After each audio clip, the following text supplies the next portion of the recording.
All right, everybody, welcome into another episode of Believe in Rams, brought to you by FanDuel, your home for all things Rams. Of course, find us wherever you get your podcasts. We're covering the Rams inside and out. We're also on YouTube. So join the party, subscribe, comment, hit the like button. I'm Aaron Coscarelli alongside my partner in crime of all things, Tyler Dragon of USA Today. We have so much to get into. We're going to talk about Stafford concerns, what's impressed us so far, our biggest, highs and lows heading into preseason is just around the corner. Who's stepping up? But before we get into that, Tyler, I just wanted to say we are very excited to kick off our partnership with FanDuel. Our show is also going to be on FanDuel TV weekly. So a lot to get to and some really cool, exciting things ahead for our show, for FanDuel and FanDuel TV.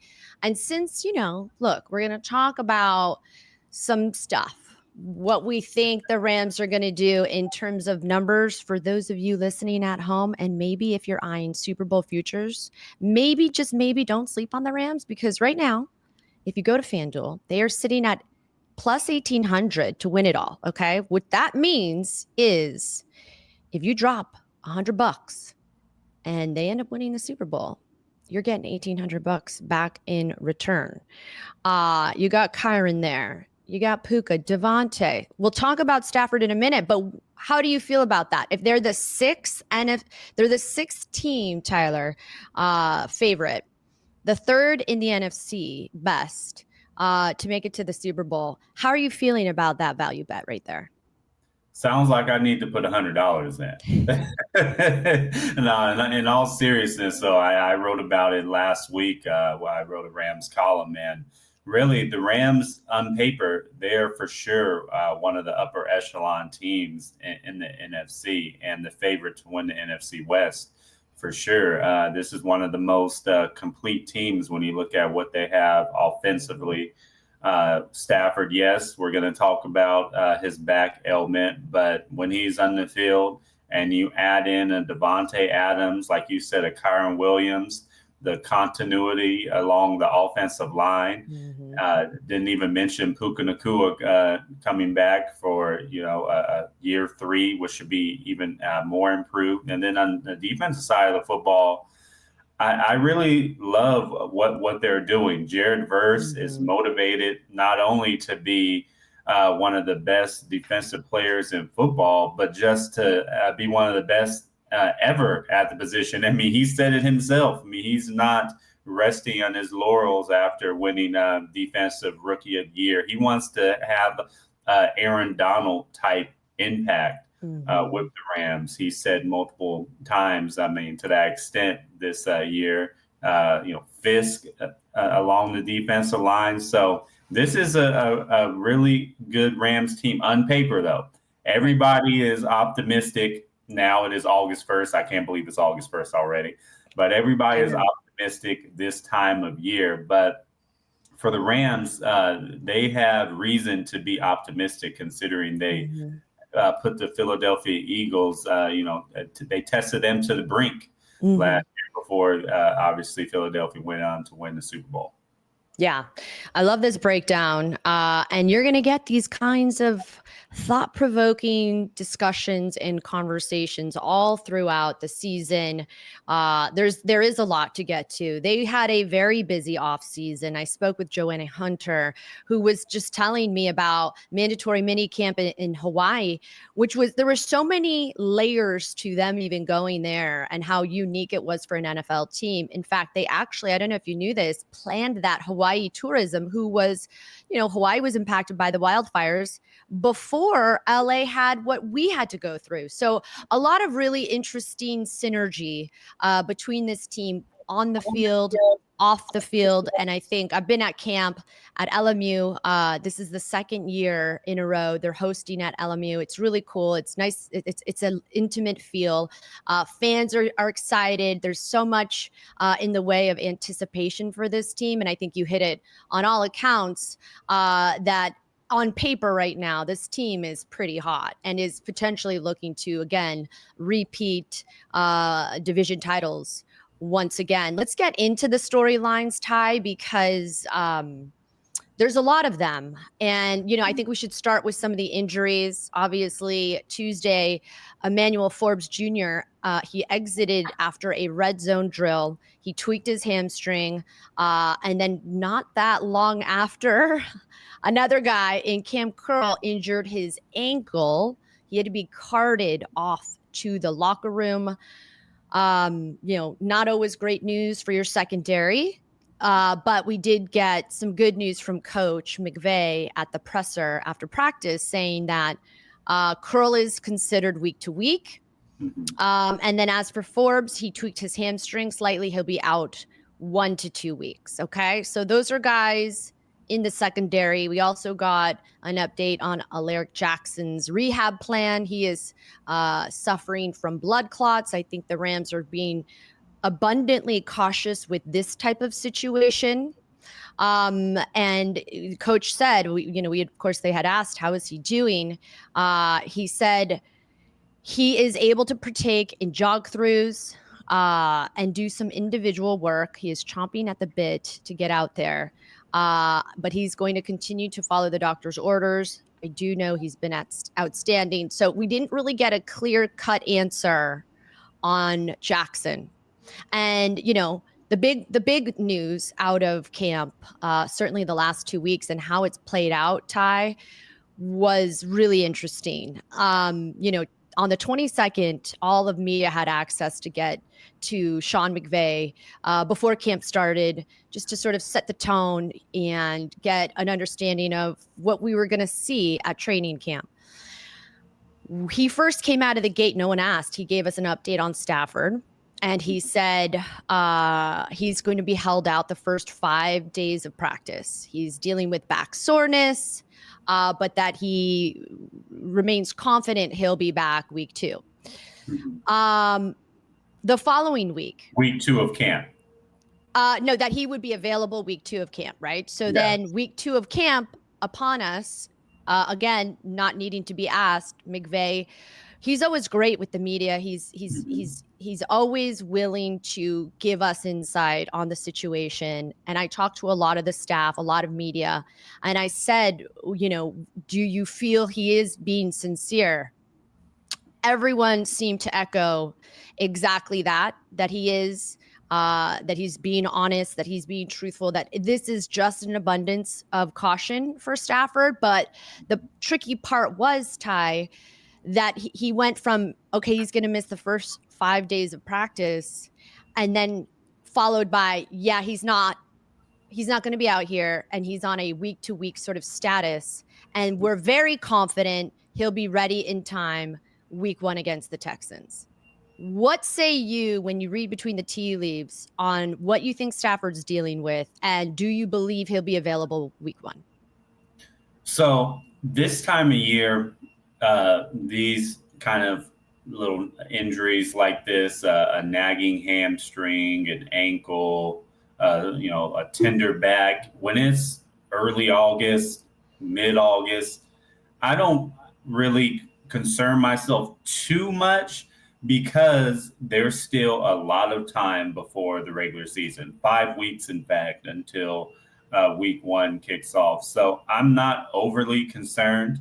If I was going to have a pessimistic approach, I will say I would like to see Stafford get back sooner rather than later to build some more chemistry with Davante Adams, and for him to get some reps in with that offense, because we've seen that when you're injured throughout training camp, throughout the preseason, and you're not getting reps at practice reps, we have seen historically players tend to start slow. They're rusty, and it takes a few weeks for them to round into form. So if I'm going to take the glass half empty approach, I will say it's obviously best for Stafford to be out there sooner rather than later. And then, he's 37 years old. He has a sore back. If he gets hit, when you're getting up there in age, some of those hits, they start piling up, and it takes a lot longer to recover. Mm-hmm. So you want to err on the side of caution, surely with Stafford. And then when it comes to the secondary, like you mentioned, Cam Curl was injured. That to me is probably the biggest concern. And I say that because I'm not too overly concerned about Stafford, but with the secondary, in my opinion, that's probably the weakness of the Rams defense. So you want to figure out who's going to start there, who's going to contribute there, and get some cohesion, some chemistry on the back end of your defense, because that's probably what, when you look at the Rams defense, when you look at the defensive line, when you look at the linebacker corps, when you look at secondary, that third level of the defense is probably the weakest link, along with the inside linebacker position. So that's a bigger concern to me, because I foresee Stafford coming back probably next week, like Sean McVay said. But fingers crossed he does, because if he continues to miss time, and look at the calendar, it is August 15th or August 20 something, and Stafford still has not practiced, then I'm getting concerned. Yeah. No, great point. Remember too, the 22 season, they had some challenges sort of getting on the same page when Stafford had his situation. I think he was out of camp, and the rhythm between they're thoroughbreds essentially. And I know Davante's been doing this for years, but there is a certain cadence, and Stafford and Jimmy G, while it's great to have a backup, and Sean has said he is the best backup in his opinion in the league, he is no Stafford. But he has said glowing reviews about Stetson Bennett. He made some really cool comments about what he's seen out of Blake Corum. Jarquez Hunter has really shown up in camp. And what's interesting is when you talk about that defense, Jared Verse, did you get a load of what he said about his workout with Aaron Donald? I mean, to me, here's the crazy part, okay? If you guys haven't seen, Google Aaron Donald and Jared Verse's workout, because you already thought Jared Verse was a monster, but then you hear what Aaron Donald does as a workout, still retired. He is exhausting current defensive rookie of the year people and players. Like, to me, I thought that was fascinating, and it's really cool that, obviously Aaron Donald still serves as a mentor for this team. But Jared Verse made some interesting comments about getting acclimated and feeling more comfortable in year two, feeling more just sort of comfortable being himself, and instead of reacting, sort of almost dictating. Do you feel like he is starting to kind of grow into this role of being the essential leader on the defense? That's a great question, and I believe so. His willingness to work out with Aaron Donald is just a testament to his mentality, and his confidence. Because, when you look at Aaron Donald, it is pretty apparent that he's a beast and still works out. And the fact that he's still doing that type of workout in retirement just shows you how dominant he was as a player, and just how complete he was as a defensive tackle. But for Jared Verse to work out with him shows you that he wants to be on that level. He wants to be a superstar. He wants to be a future Hall of Famer. He wants to be that next Rams great defensive player.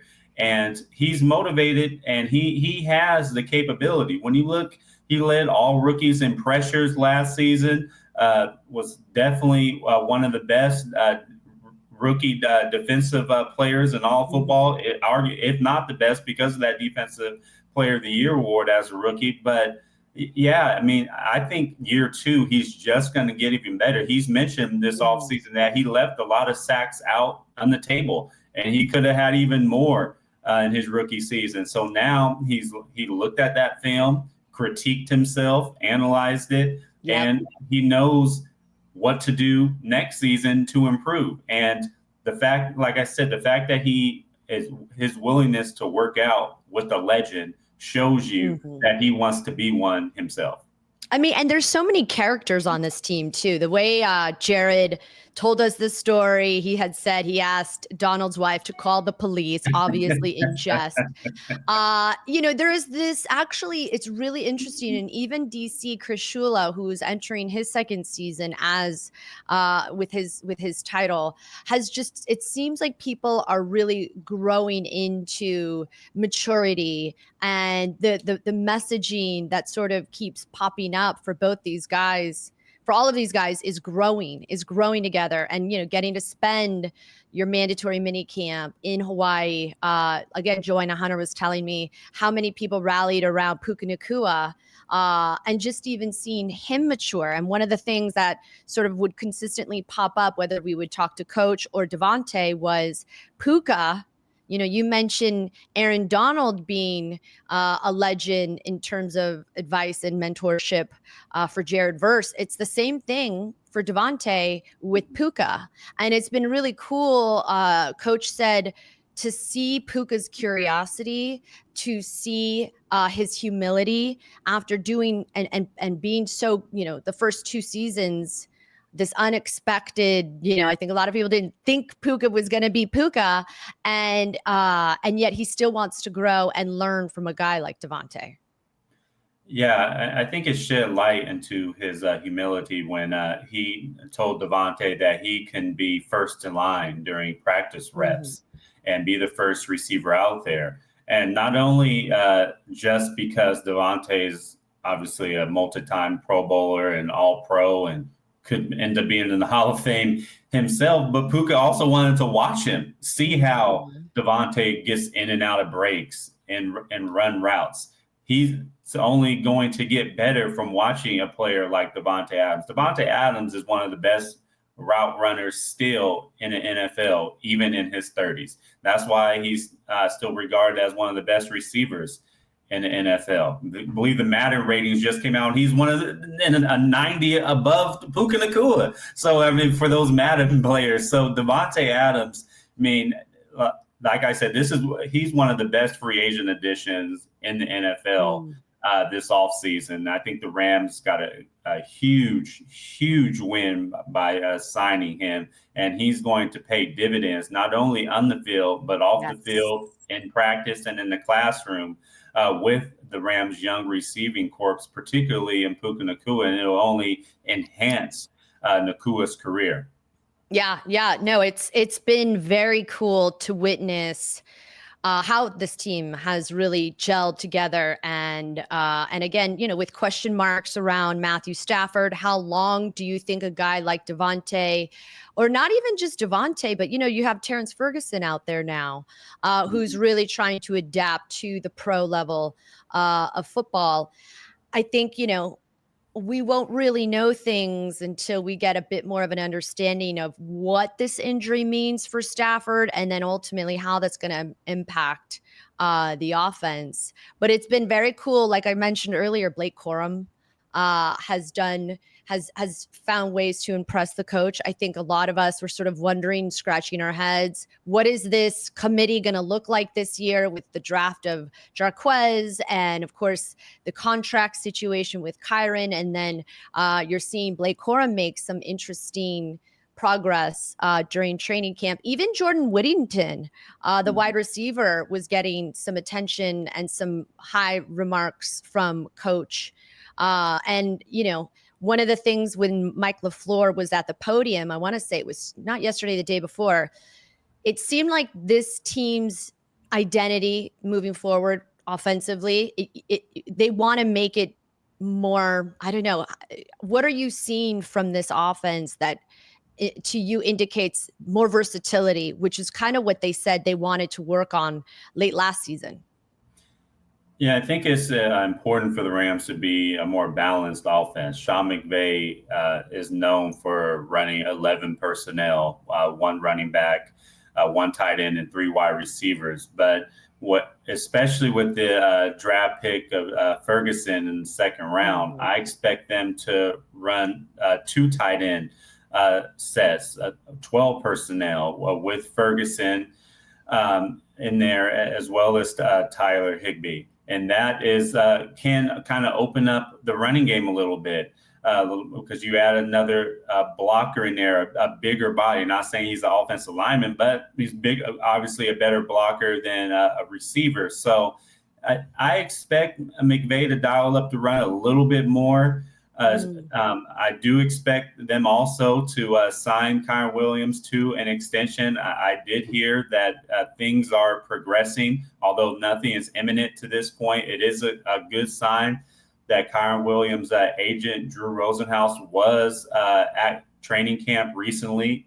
That's a tall tale sign that, he is at least talking to the team about an extension. And then we clamored for last season for them to get Blake Corum more involved. And I do anticipate the Rams to do that a little bit more this year, to have, yes, Kyren Williams is going to be your bell cow, but Blake Corum is a more than capable running back as your second option. And maybe Sean McVay gives him a chance a little bit more to kind of spell Kyren Williams out a little bit.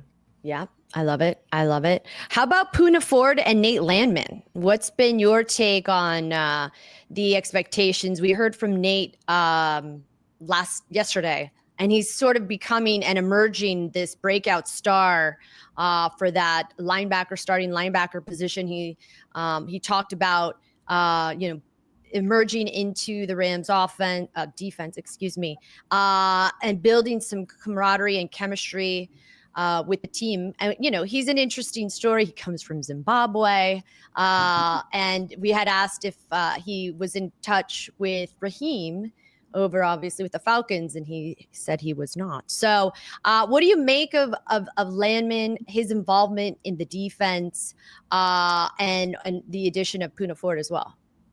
Well, one, I love the addition of Puka Nacua. I think that's one of the most underrated free agent additions in all of football. I mean, as you know, I cover a lot of LA football games, whether it's the Rams or the Chargers. Puka Nacua had really a resurgent year with the Chargers last year. And for him to go across town to the Rams after a really good season, really kind of a Pro Bowl caliber season, if it wasn't for all the really good defensive tackles in the NFL. I mean, adding him in the middle of the Rams defensive line to go with a Jared Verse in the outside, to go with a Braden Fitz, that only enhances their defensive front, and a defensive front that was already good last year. But now I think they're one of the best in NFL on paper right now. So like I said, I really love that addition. Now, Nate Landman, I do think he is an upgrade from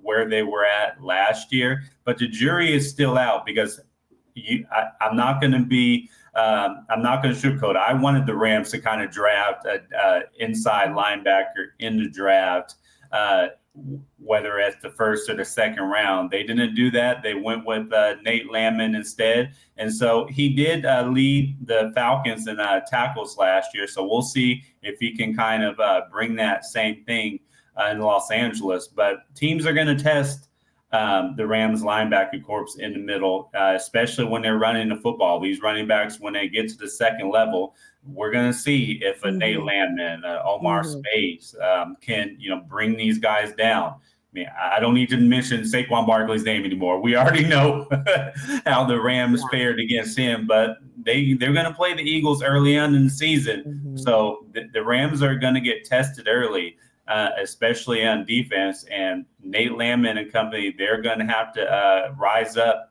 to that challenge. But I do think he brings kind of a veteran presence. He's capable of leading that defense, and he's a pretty good tackler. He's shown that in previous seasons. Yeah, no, I mean, McVay was asked about the identity of this defense, and he said, quote, "I think we have a clear-cut idea of what we want to be. There's going to be some necessary agility, adaptability, but I thought the guys got better." Of course, he was talking about last season. And he mentioned, credit to their resilience. You're absolutely right. The Rams play the Eagles week 3. I think that that's going to be the ultimate litmus test for what this Rams defense wants to achieve and and maybe, you know, again, you saw what happened last year with Saquon, not once, but twice. So I think the Rams have circled that game. And I think a lot of Rams fans have circled that game. And it will be very interesting to see how that all gets ironed out. But in the meantime, we're going to wrap up here really quickly. The Rams have their joint practice Tuesday in Oxnard. I will be there against the Cowboys. Will you be there? I will not be there, unfortunately. Okay. I wish I was there. I think the joint practice when they play against the Chargers, I'll be at that one. Fair enough. But really quickly, of course, because of our new FanDuel partnership, I do want to ask you, without getting too ahead of ourselves, the Rams are favored 2.5 at home against the Texans week 1 that you can find on the FanDuel website. Real quick, how do you feel about it? Is it too soon? Is it too soon? Nothing's too soon. Just hurry up and get it out. Here. Yes, I cannot wait. I mean, we already had a preseason game last night, which is crazy. July football, that is wild. And then it's wild. Every team has a preseason game this coming weekend, so we're in the thick of it now. We're pretty much in the season. Buckle up, baby. Buckle up, ladies and gents. Well, listen, that's a wrap for us. August 9th is, yes, the Rams are playing host against the Cowboys. And then, yeah, like you said, we're here. It's here. Football season is here. We appreciate you listening. Stay tuned, of course, because we're going to be bringing you the very latest, all things Rams, Rams training camp, Rams preseason, Rams joint practices. I'm Erin Coscarelli with my guy, Tyler Dragon of USA Today. Thank you guys for tuning in to Believe in Rams. We'll talk to you next time. See ya.